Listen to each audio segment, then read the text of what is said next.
live on the book as of right now. Stand by, everyone.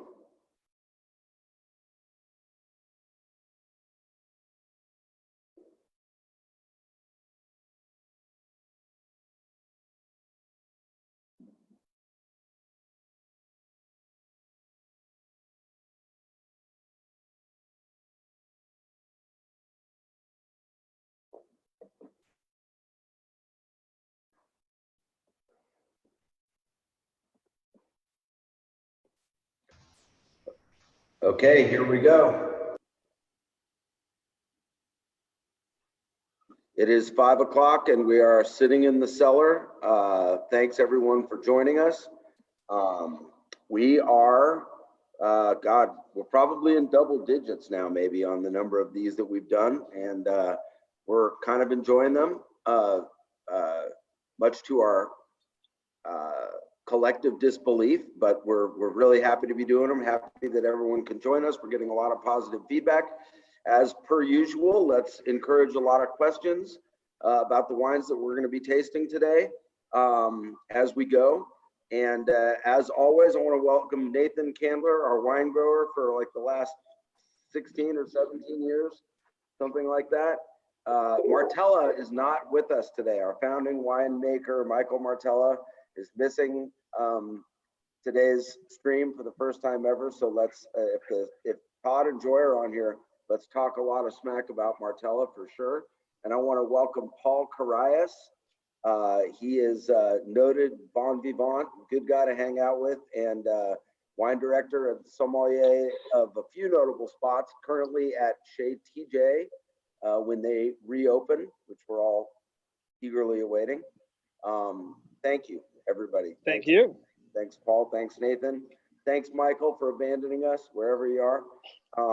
We're going to be tasting two wines today. They are both Pinot Noir wines. They are both from the Will's Cabin Vineyard in down in Santa Cruz County, our southern estate, in the northeastern corner of Santa Cruz County. We're going to be having, we're going to be doing 2019 Rosé called Rosalee. It's a wine we don't make every single vintage, but we started doing it many years ago on occasion. We do it more regularly now because Rosé is sort of a thing, as you probably all know. And then 2016, that's correct, right, Nathan? We got 16 Will's Cabin Pinot Noir, the traditionally vinified, what most people think of as Pinot Noir when they think about it, a red wine as opposed to rosé.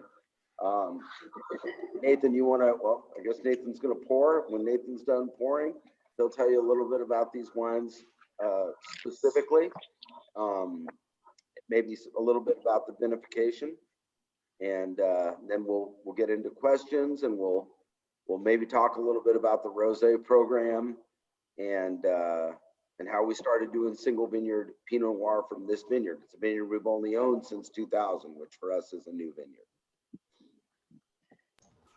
Hey, thank you everybody for joining us again. It's great to see so many familiar names on the participant board and a few new ones as well. So we appreciate you. As always, if you have any questions, please put them in the Q&A function.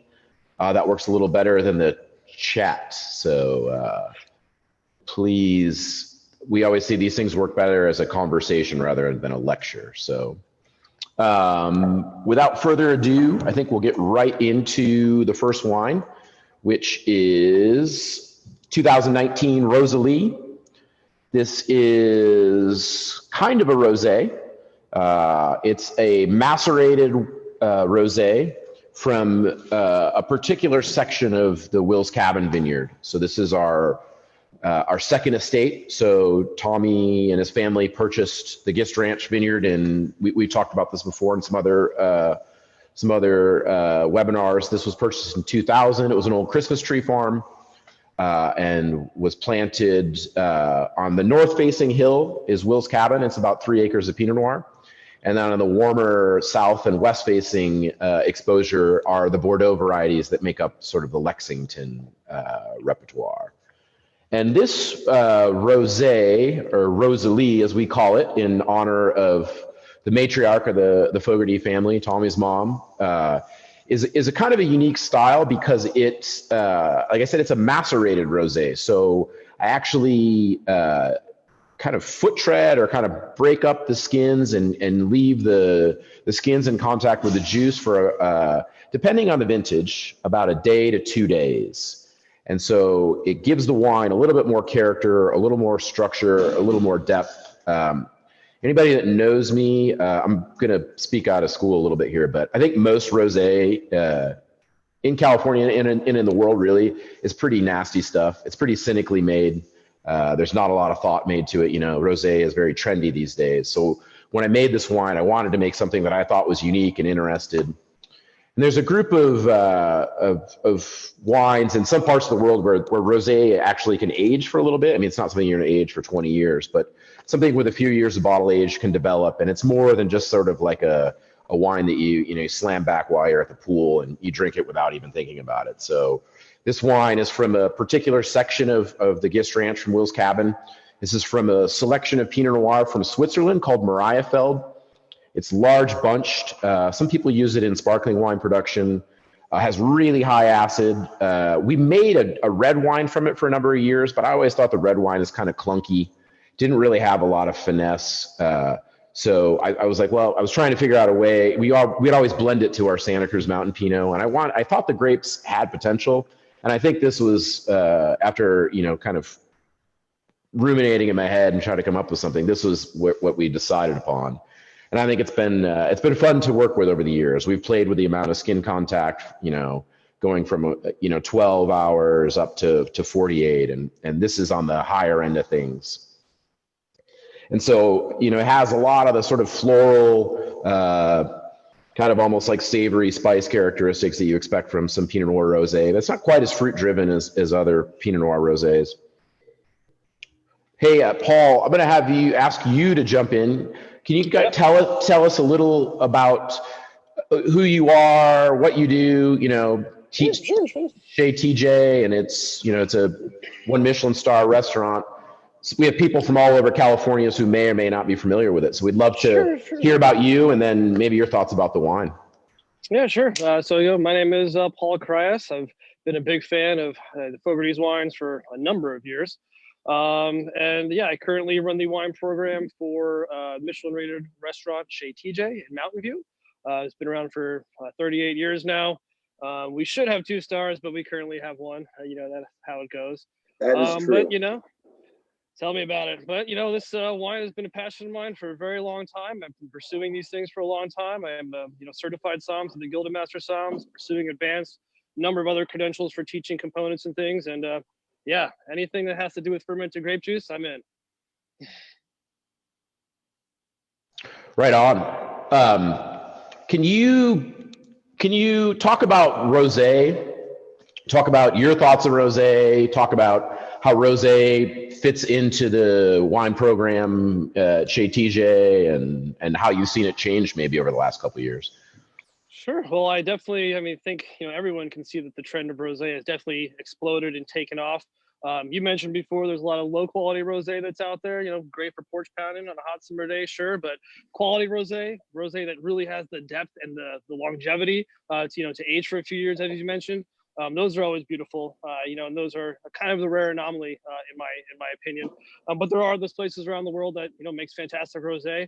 And it has become a drink that you don't drink just on hot summer days. You can drink it, in the wintertime. There is always seemingly a call for it, and you can kind of incorporate in a lot of dishes. I mean, rosés during Thanksgiving time are amazing. You can't go wrong. You got Pinot and you got rosé. It's a great way to start and then finish the night, in a sense. So we utilize it, in pairings when it's appropriate. We do serve a rosé by the glass year round. It changes all the time. And then we do have a rosé section because there is people that are always looking for rosé. So I think it's something that's, taken off a lot more again, and it's been utilized now in all the seasons, not just in the hot weather.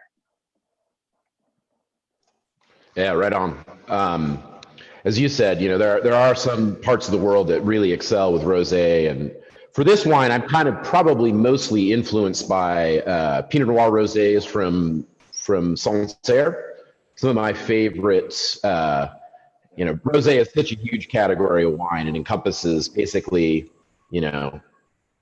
light colored wines made from red grapes, even, blends of red and white grapes, I guess, these days. So, there's a huge category. But, one of my favorite wines in the world is Vital, Sancerre, Rosé. I mean, those are, legendary wines that can develop and age forever. And so that was really my kind of North Star when thinking about making rosé from this site.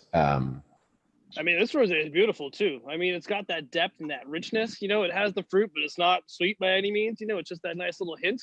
And I mean, the acid on it too is great. It's not overpowering, but it is something. It's a very complete, very well balanced rosé. I mean, I can send me another bottle or two. I'll sip on them. Nathan was saying, and it's totally right. I mean, it's all subjective, but for people who really like wine or drink it kind of critically, the reality is there's just tons. There's the Pacific Ocean, the Atlantic Ocean, and then there's the giant ocean of bad rosé that covers this planet. And the wine has kind of suffered from this. It's one of those wines where in our tasting room, for instance, you have people walk in and you go, well, I don't like rosé. These are the things I like, but I just don't like rosé. And it's galling for us whenever we hear it, because it's like, no, that's not a thing. It's like saying I don't like Chardonnay. It's not a thing. You're not, to me, your mind isn't right if you say something like I don't like Chardonnay or I don't like rosé. You just haven't tried good ones. But it's forgivable in the case of rosé, because there's just so many that you kind of aromatically there might be a little bit appealing with all these like massive ripe fruit characteristics, but then on the palate they've got no texture. They're cloying, they're sweet, they don't have any sort of depth, they have no savory notes to them. But good rosé, whether it's this one or another, there are rosés out there that I struggle to imagine that somebody would say I don't like them. At least anyone who likes really good wine. But we've said it before, we're not a kind of a market-driven winery. Rosé, I forget what it is, 700 or 800 more rosé was sold in the last 2 years than the previous 5 combined, or some crazy stat like that.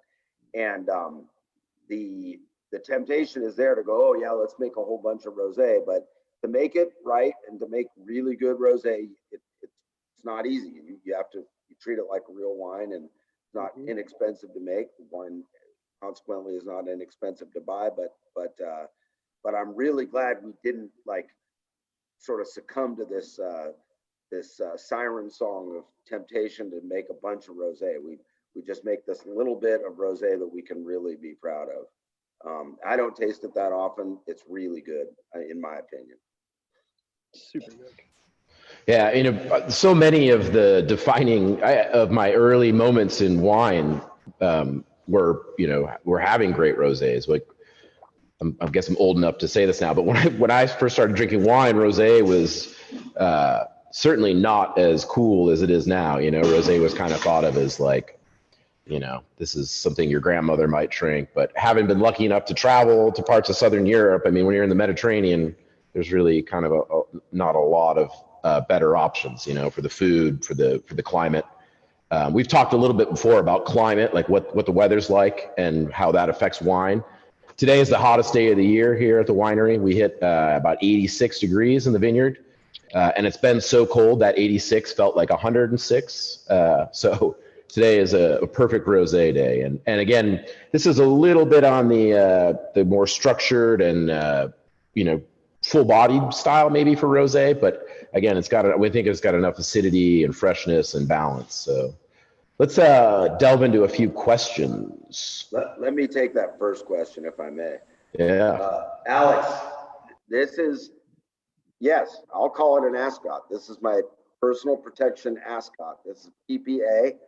And actually, I'll tell you, when we're no longer required to wear these things and we're still doing the webinars, I'm going to try to wear an ascot every single time, and I'll encourage Nathan to do the same. And I imagine he won't require very much convincing. But yes, good eye. It's absolutely an ascot. Tie-dyed ascot that may or may not have been given to me by Todd Parmasek at a 1980s Dead show. You want to take the next question, or should I? You take all the serious ones, okay? Perfect. Beth asks a really good question. Do you choose which grapes should be in the Rosalee versus Pinot Noir bottle? Does it depend on the quality of the grape? And so, yeah, so I alluded to it a little bit earlier, but there's a particular section at Will's Cabin which is has this Swiss selection of Pinot Noir called Mariafeld. And this selection is much larger bunch than most of our Pinot Noir bunches are really tiny. You know, they could fit in 2 fingers on your hand, but Mariafeld is much larger with thick skins, really high acidity. It's used in some parts of the world to make sparkling wine. And so, yeah, so we select that particular selection. And so all of that Mariafeld becomes the Rosalee Pinot Noir because it's probably best suited, I think, to making the type of rosé we really want to get into. Alex asked, does sparkling rosé exist? Absolutely. There's a huge segment of sparkling wines all over the world made with rosé. And Ross asked a good question. So what makes Rosalee different from a skin contact / orange wine? And I guess I would say that most people would consider most orange wines be skin fermented wines made from white grapes or gray or you know, Pinot Gris or Grenache Gris, sort of the gray variant where so basically that's actually a good question because that's really, I would say orange wine is basically making rosé but with white grapes maybe almost to get some pigment or skin contact color. There's many different ways you can make rosé. We may touch on that briefly. We talked a little bit about cynical winemaking earlier, and I would say there's a lot of cynical rosé made in California from a method called Saunier. And that's where a winery would fill a red fermenter to make red wine with juice and skins. And then they would drain off a portion of the juice, sometimes to concentrate the remaining red wine. And then what sort of as a byproduct is then fermented into rosé. And you probably can make good rosé from that. But I guess I have a problem. First of all, why do you have to concentrate your red wine? And then are you really focusing on that Saunier, or are you just trying to sell something that you created? So that's why I think it's a little cynical. There certainly probably are good rosés made from Saunier. And then the other method would be direct to press. So making rosé basically how you would make white wine. You would take the red fruit, put it directly into the press, and then take that juice, which would usually be pretty lightly pigmented, if pigmented at all, and then ferment that. And so ours is a little bit of a hybrid of that because we do a bit of maceration and then take the juice off. And ours is fermented in 500-liter puncheons.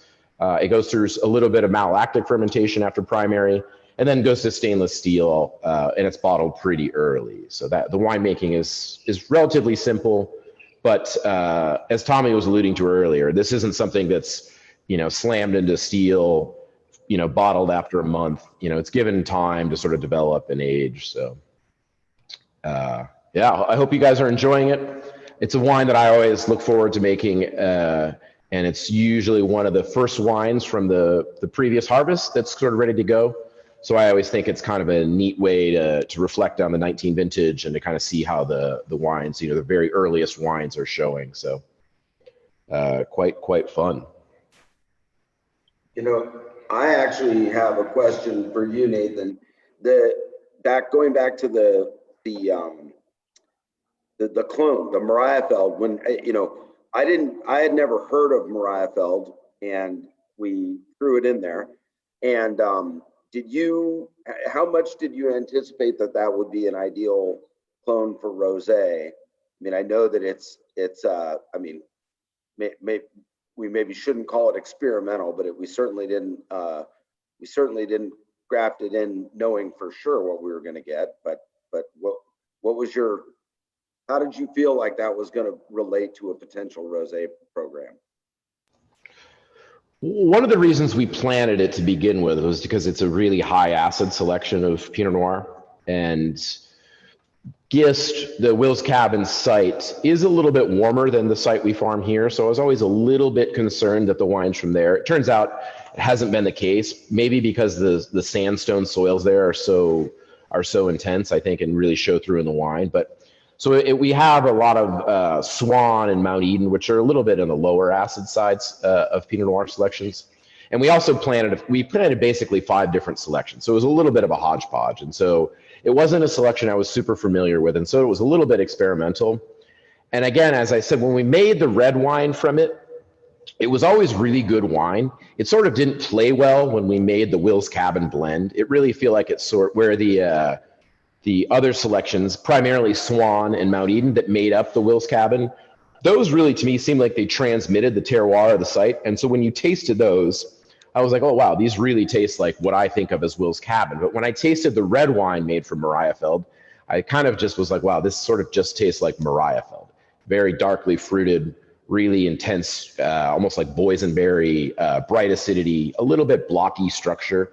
It didn't have a ton of finesse. And when it blended, so that lack of finesse seemed to really kind of step on the other selections. And so for a number of years, we blended it just back into the Santa Cruz Mountains appellation wine. And it was, it was great in that. And then we got to thinking, wow, these grapes are, quite frankly, it became an economic decision. These grapes are quite expensive to farm. I think it's good wine, but maybe it's just not, we're trying to jam a square peg into a round hole here. What else, how can we think outside the box?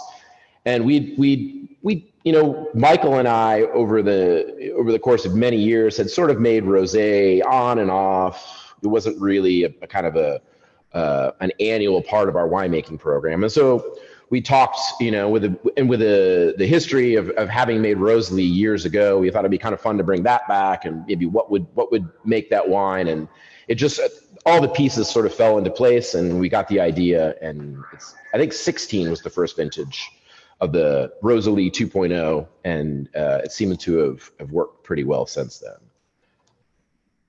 Yeah, and again, it's not, we don't promise to make rosé every year necessarily, but at the moment we are. It'll be curious to see what we decide to do with those grapes in the future. I mean, who knows, it'd be neat to bottle it individually, a block Mariafeld Pinot for people who like big, I never know what people mean when they say big, but big Pinot Noirs. Paul, I would love to know kind of, you started on this path earlier, but I want to encourage you to kind of continue the same direction. Chez TJ is like as legit as it gets, obviously, right? We could devote a whole an hour to why you don't have that second star, which everyone says they deserve it. Chez TJ, everyone agrees they deserve it. But you're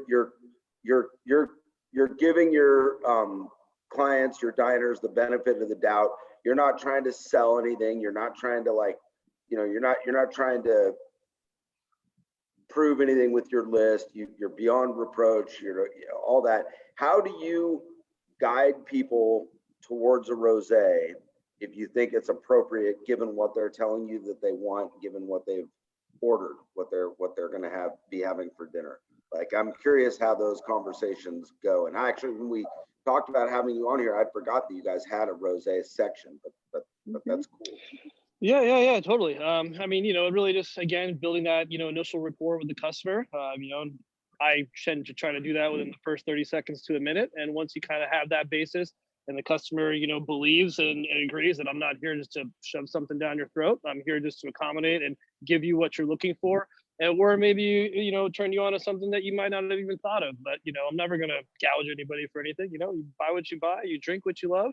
And hopefully I can be just a steward and, showcasing at least some great, rosés. And when it comes to that, usually people are looking for that more for the beginning part of the meal, or they want to have a bottle to enjoy just kind of throughout the entire night. And after kind of understanding their, approach and what they're kind of looking for, and already knowing that we have a prefix menu, so other places where I've worked, kind of getting an idea of what they're going to eat, that definitely helps guide as far as what style of rosé. But at our restaurant, since we are a prefix menu and I already know what's going to be served to them no matter what, or because of their dietary restrictions, again, I already know what plates are coming. I can then better guide, what rosé would be most appropriate for them. And, again, after you have that rapport, 9 times out of 10, people just trust and believe that I am here again just to serve. So does that answer your question? Yeah, it does. It's kind of you don't run into that many restaurants that have a legit set of rosés that are going to work like really, really well as the main, someone could order a rosé off your list and it could be their wine for the meal, Correct. Which is, and I mean, we have some of the most exclusive rosés from around the world. The top producers, along again with domestic producers and everybody else who are all also high class. But we're working with the best of the best, or those nice boutique wineries that are the best of the best that aren't commanding the prices of the other ones. So we have something for everybody, and rosé is such a versatile grape, or I mean, not a versatile grape, but just a versatile style that you can use it at any point of the meal. Again, with the right style. But yeah, I love rosé. Rosé all day. It took to 28 minutes for us to get the first rosé all damn day. That's it's good. We held out. That's good. I'm proud of us. Let's finish up. How about the timing? That's right. Let's finish up a couple questions and then move on to the Will's Cabin. Alex asks about, he says he heartily approves of the Rosalee. He notices it's on the higher end of a typical Fogarty wine in terms of alcohol.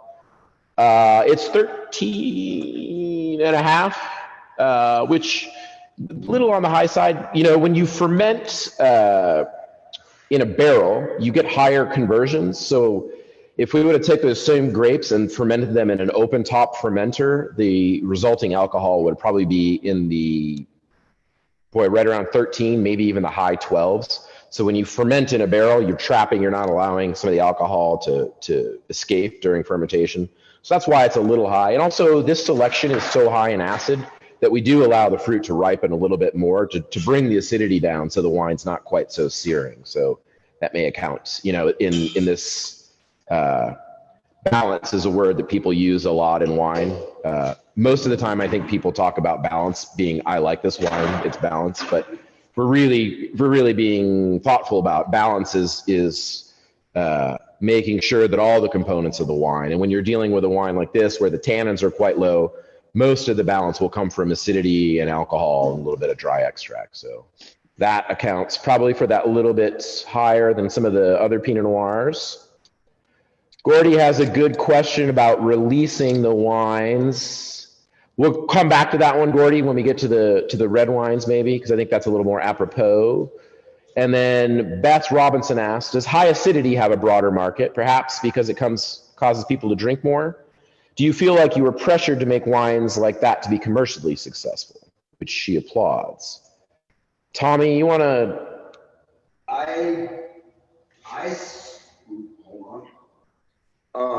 I still feel like higher acidity, high acidity's become a talking point for sure. People have been sort of a little more educated now than they were 10 or 15 years ago about acidity and how acidity really helps a wine as a food wine. But if we're really honest about wine, and if you look at every single person in the United States or the world or wherever who is drinking wine, the number of people who are sort of cocktailing with that wine is really high.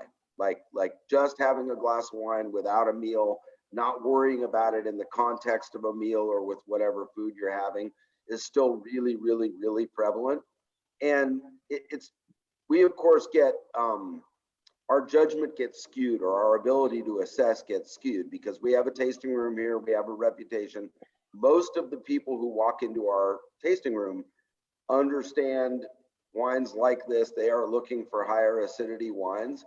But if you really look at the wines that are sold without using any names, the wines that are end stacked, and even when they're not terribly inexpensive, the wines that are the biggest sellers are actually not really super high acid wines. Wouldn't you agree with that, Nathan?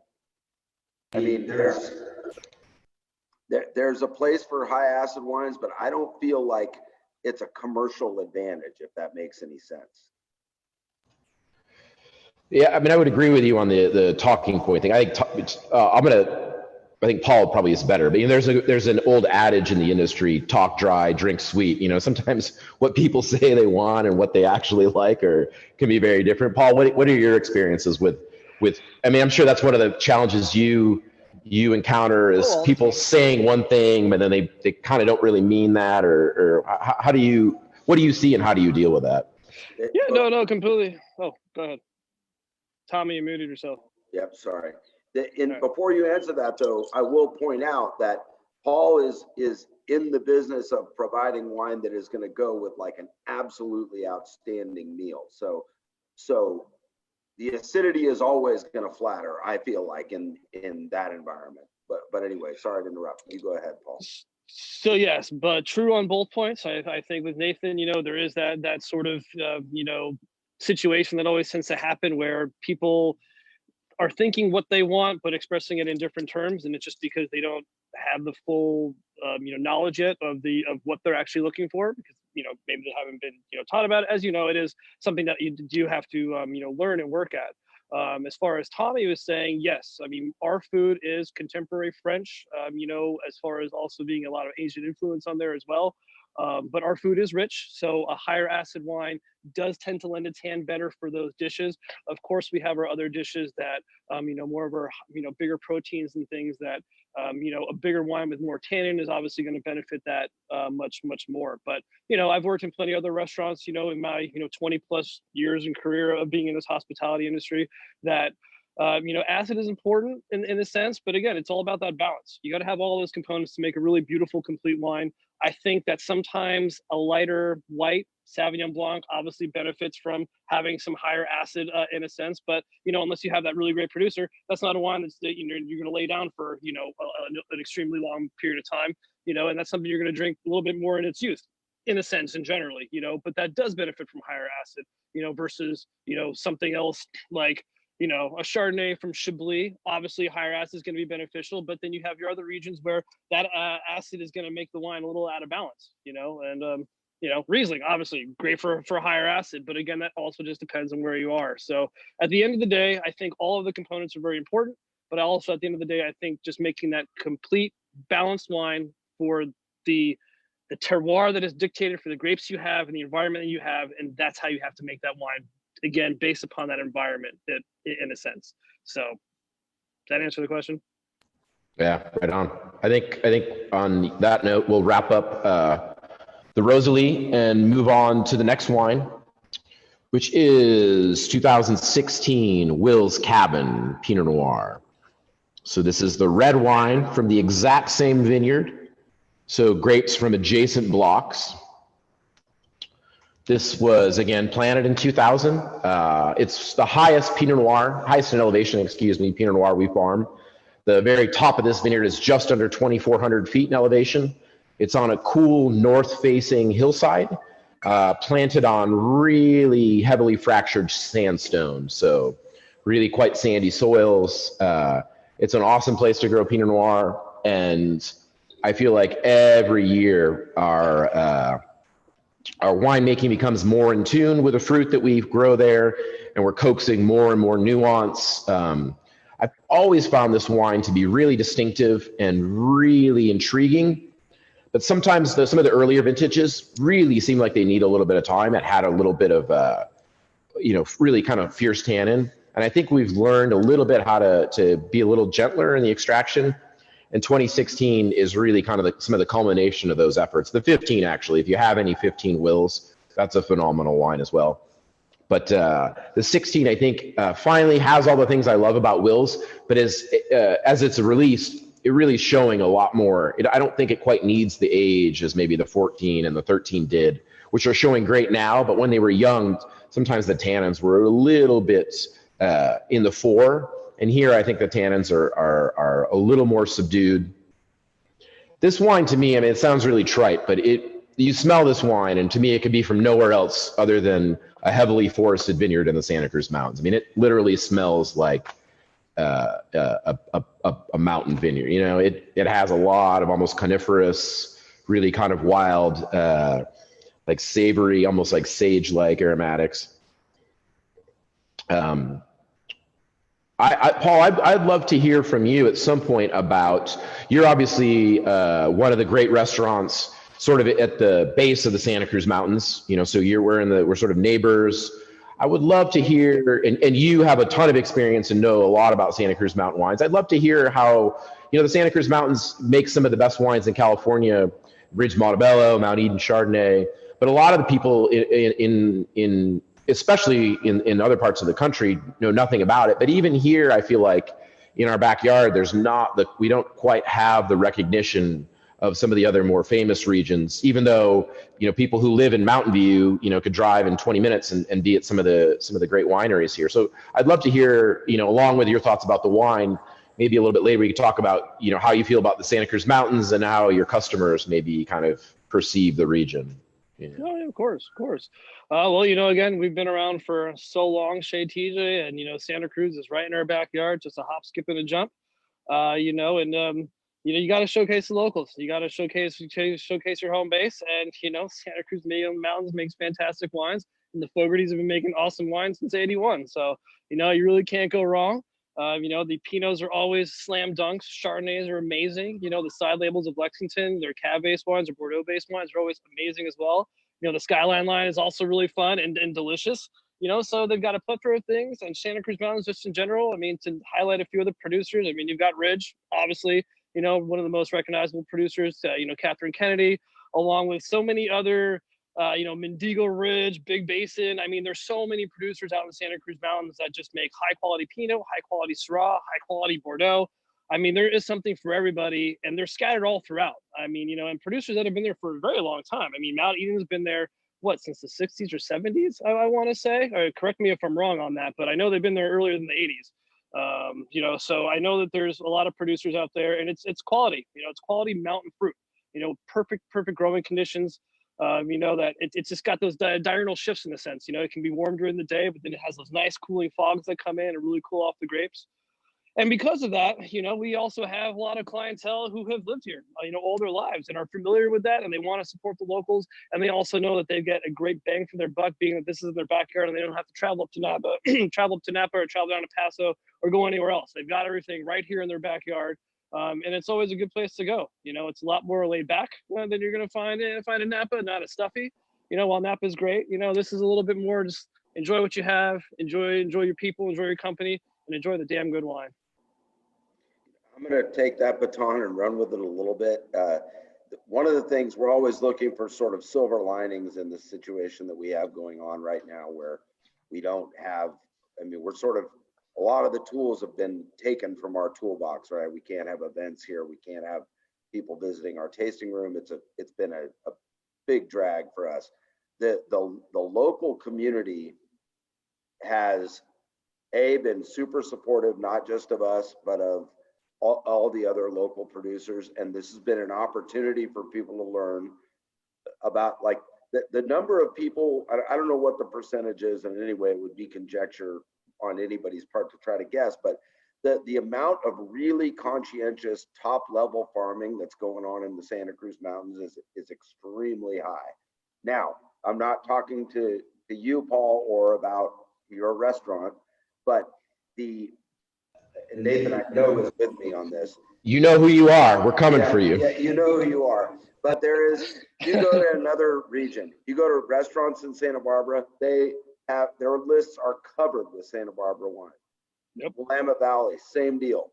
I'm telling you, in the Bay Area, and it's because of the finance and tech and blah, blah, blah, and the expense account restaurants, people are looking for, it's really disheartening sometimes. People look for sort of big name, legacy California sort of factory made wines. I could see that changing a little bit, and I feel like the better local restaurants may come through the other side of this, showing a little bit more support for what's going on in the Santa Cruz Mountains. At least that would be my hope.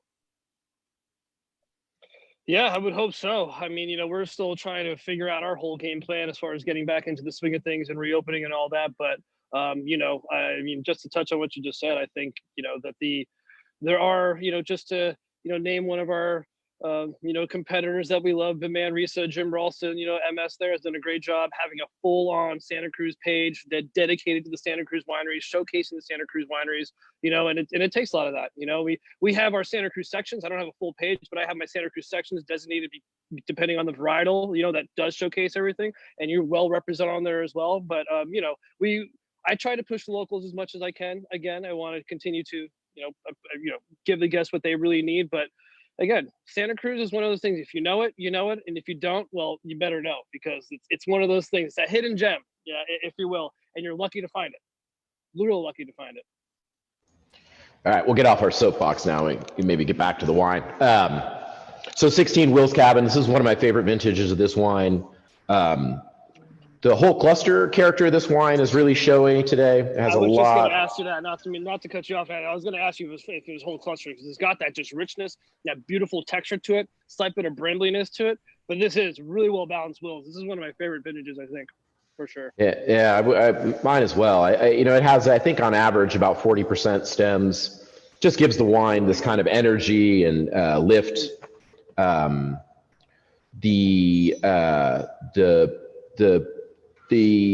way that we use whole clusters, I always like them to be just below kind of threshold, if you will. Like sometimes if a wine has a ton of stems, it's like it can be kind of fun, but it can oftentimes taste really stemmy.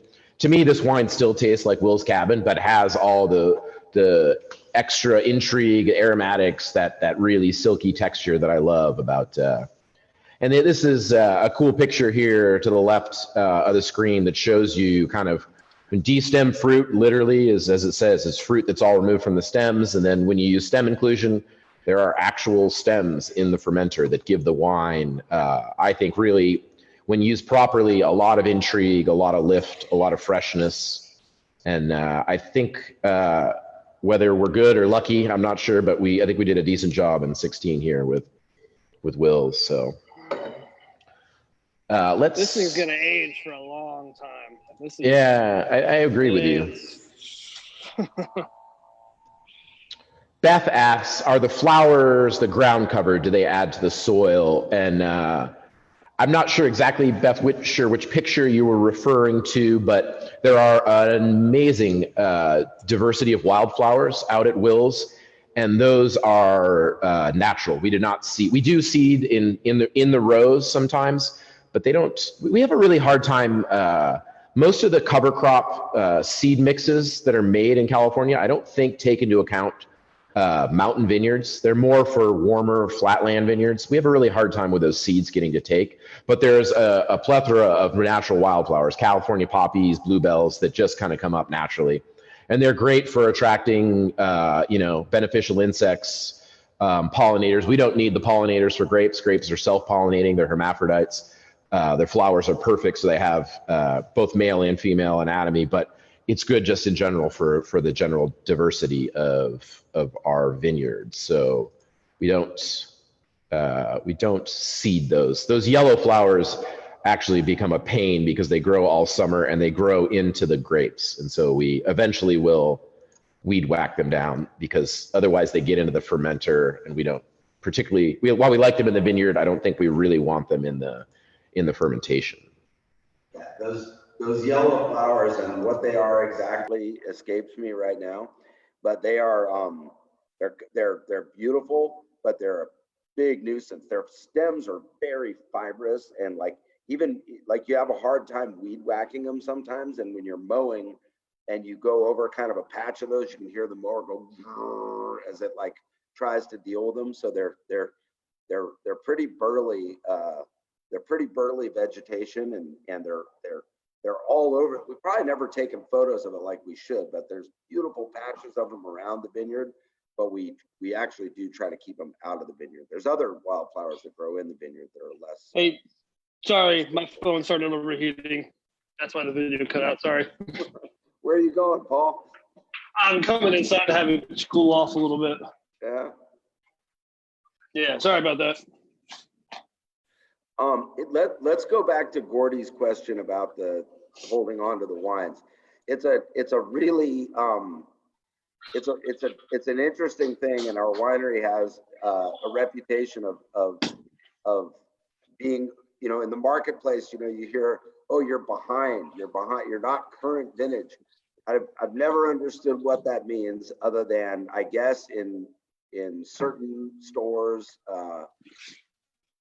that are not wine specialty places, people are looking on the shelves, and if you're an older vintage than a lot of the other stuff that's on the shelves, people get real weird about it. Supposedly, I've not seen it, but I'm not, you know, if someone at Draeger's or Lenardi's or somebody tells me that that happens, I'll believe them. But you know, what's gone on, of course, in the wine industry, like every other industry, is people have figured out that holding on to inventory is very expensive. And there's been I'm back on a soapbox. I apologize, Nathan and Paul, but there's been this thing sort of happening over time where the industry has sort of put pressure on itself to just not keep stuff around. So wines are getting newer and newer and newer. I mean, you're going into stores and seeing Chardonnays like that are just barely a year In the fridge, in the vintage. freezer, for the bottle. And it's not necessarily ideal, in my opinion, in terms of the quality of the wine. And we got sort of behind vintage a long time ago because, and I'll let Nathan talk more about this, especially with our Chardonnays, they do their time in barrel, and then because the acidity is so high and everything, we move them back into a tank and let them sit in a tank on their lees for a long time. And so other people are bottling their Chardonnays. Our Chardonnays are still sitting in tanks because, frankly, it's not a decision based on anything other than that's what the wines need at that time. They are not ready to be bottled. They're not settled. The acidity is too high, et cetera, et cetera, et cetera. So the Chardonnays are cellared for a long time. And for forever, we were told, oh my God, no matter what, you know, you can't have like a newer Pinot Noir than a Chardonnay. Like if you're going to market with your 14 Chardonnay, or if you're going to market with your 14 Pinot, you know, you better have a 17 Chardonnay or whatever. And so we started kind of holding the Pinot Noir back, and we found when we did that it really made the wines nice. Like, I don't know how many vintages running, Nathan, on the Appellation Pinot Noir we are, where the moment that wine is gone and there's no more of it in the wholesale market, we taste it and we go, oh my God, this wine is like at its absolute peak. It's never been better than this. For that reason, I'm glad that we still do it and have a little bit older wine. I mean, if anything, I'd like it to be older. But from the standpoint of like feedback from retailers sometimes and things like that, I almost wish we had newer Pinot Noir, but it's just not right to do it that way. The wines are released when they ought to be released, and in some ways we feel like when we run out of them, that's kind of right before they get to their very best. What do you think, Nathan? I probably covered every angle of that over more than I should have. Yeah, I also think the Santa Cruz Mountains lends itself to wine, particularly in the context of California. I mean, it lends itself to wines that really benefit from a few years of age. You know, typically the wines here are a little bit higher in acidity, and the wines tend to have a little bit more tannin. You know, a lot of California wine are either really low in acidity and make up for that with a lot of tannin, but not having much acidity, or they have, you know, very little tannin and they kind of are really soft. You know, I think for me anyway, what makes the Santa Cruz Mountains really interesting is that it stands out in California. The wines are not soft and easy in general. And there's plenty of soft and easy wine in California if you want. And I feel lucky that we don't try to pursue that, because I think we've played around in the cellar years ago trying to make that soft and easy style, and I don't think the wines were that interesting. I think maybe they're better in other parts of California. You know, many wineries bottle their wines. You know, you harvest in the fall of one year and you bottle the wines before the fall of the next year. And quite frankly, one of the reasons is logistics and financials. If you go past the next vintage, you're required to have, you know, twice as many barrels. You're keeping wine in the cellar for longer time. So on the books, that wine becomes theoretically more expensive. So it's logistically quite easy for a winery just to kind of keep cycling the wine. And, you know, we've done that in the past, and I really don't think our wines benefit. I really think that over vintaging, excuse me, that's really traditional with Chardonnay and Pinot Noir. You know, the French talk about deux hivers, or 2 winters. So you want to have the wine see 2 winters in the cellar. It helps the wine settle. You know, most of our wines are bottled without filtration. That extra time in the cellar helps them really clarify. It allows them to develop and age. And, it makes really pure, really translucent wines that reflect what we think, some of the most interesting vineyards in California. As Tommy was mentioning earlier, how well so many of the vineyards are farmed here. There's a lot of people who put a lot of thought into how the vineyards are farmed, how they are treated with respect to the natural environment. And quite frankly, they're some of the most challenging vineyards to farm. They're steep. It's terrifying driving tractors on a lot of the vineyards here. There's a lot of rows where we don't even drive tractors. We walk, we spray by hand, we weed whack instead of mow. It's not easy farming by any means. And we'd like to think that sometimes these more laborious, wow, this is like a Lewis montage. That's my hound. That's Lewis, for those of you who don't know. But back to the important stuff. These things, these sort of idiosyncrasies about the Santa Cruz Mountains are what I think are some of the things that make the wines here, unique and interesting in California. Paul, getting back to this sort of late release thing, I oftentimes think it's a dichotomy too, because in the off-premise retail side of things, you do see there seems like this pressure where it's like almost like milk, where people want the next vintage. But for me, like when I go to a restaurant like Chez TJ, one of the things that's great about them is you probably have wines that are a little bit older, that are ready to drink. I mean, how do you see that issue at your restaurant? Well, I think just like you kind of touched on that, it is kind of the business model that people need cash flow. So it is, more beneficial to sell your wine. I mean, holding on to wine is just creating inventory and creating, debt in a sense until you're able to sell that inventory. But, being in a restaurant like ourselves, we have, the Best of Award of Excellence from Wine Spectator. So we do have the 2 cups, 47 pages with almost 800 selections or SKUs. So we have a plethora of wine, and I have wines that are extremely, extremely old. I mean, mostly we do a lot of wine pairings, and we have different levels, nightly, grand, and I even had started prior to this whole COVID stuff at the end of last year, a vintage pairing with wines that goes back to the 50s, again, all from around the world. So we're spanning all the decades. If you have the right producer, that has made great wine that has been stored properly for that long. I mean, old wines are great, but it's not for everybody. It's not for some people who want something fresh. I mean, you're gonna have to go for something new in that regards. But old wine is great. New wine is great as well. I love old wine personally. I love wine that has at least a little bit of bottle age on it, or at least some other age on it. I think it does. Like you mentioned before, like the 2 winters, softening up a little bit does help. But again, it all depends on your style. It depends on your palate. Does that answer your question? Right on. Absolutely. Yeah. Cool. Thanks for your thoughts. I think we're getting close to the 1 hour mark, which is when we usually try to wrap things up.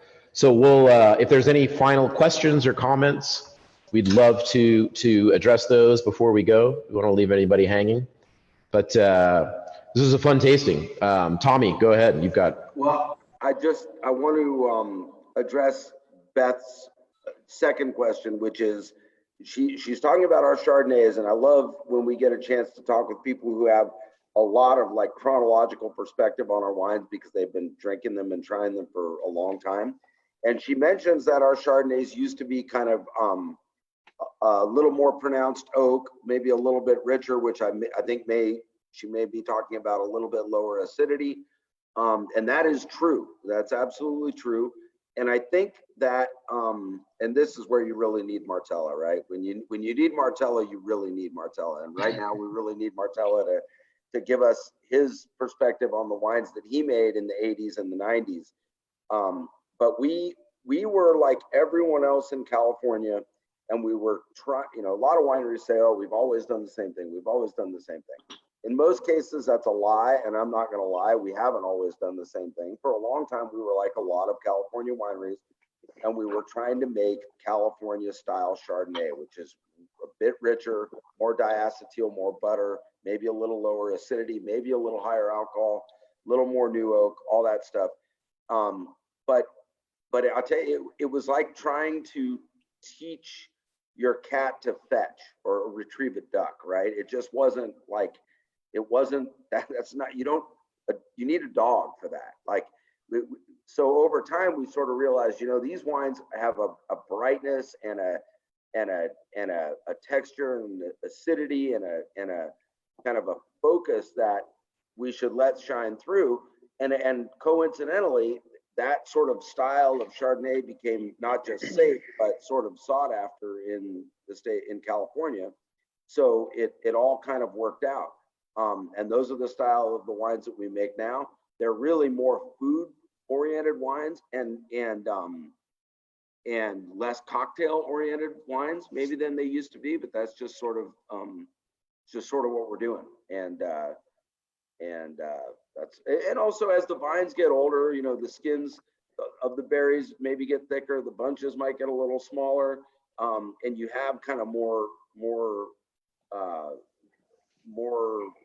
sort of textured wines and a little bit higher acidity. But that's just kind of an evolution, and that's where we're at. One other question that is always gotta answer it is, which of these wines go best with pastrami?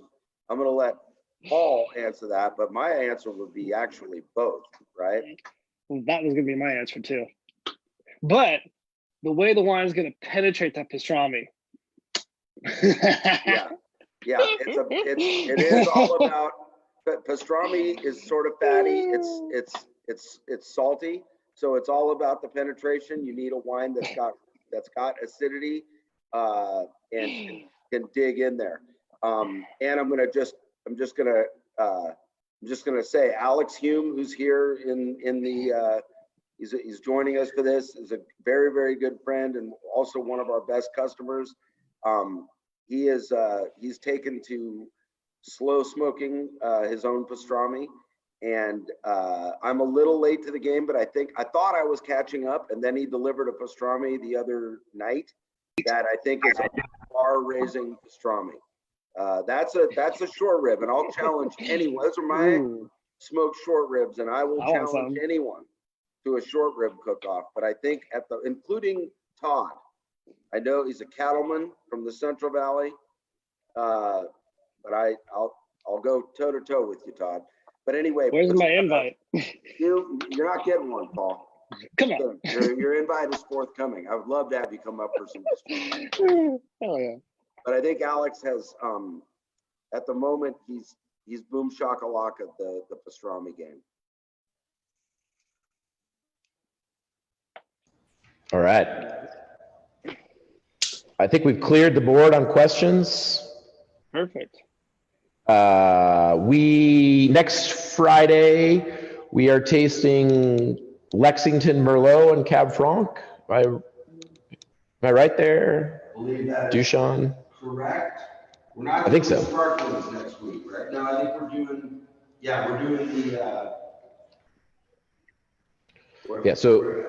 I think we're doing the Lex next week, you're right.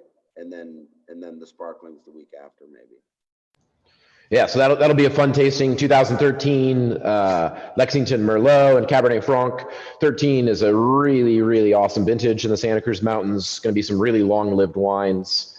So that'll be a really cool tasting. If you do join us for that, I would open the wines up in advance, maybe at lunchtime, give them some air, open the bottle, pour out a glass, take a taste, and then just slam the cork back in, or maybe even decant them if you've got that capacity. Those wines will definitely benefit from a little bit of air. It'll be a lot of fun. Thank you everyone for tuning in. Thank you for all your support over these many weeks. I don't have anything else. Thank you guys again. We didn't give you any vineyard picks this week. Next week we'll get some more picks of what's going on in the vineyard, because with all the heat we've been having, the vines have gone from 0 to 60. They're really taken off. So we are working furiously in the vineyards to try to shoot thin, finish our floor management. So it's been a busy time in the vineyard. We'll get some picks for that. But I'll say thank you, Paul. Thank you very much for joining us. Thank you, Nathan. Thank you, Tommy, for having me. Thank you, Michael Martella, who's not around, but I appreciate you all. I love you all. Love your wines. And thank you so much for having me on this panel.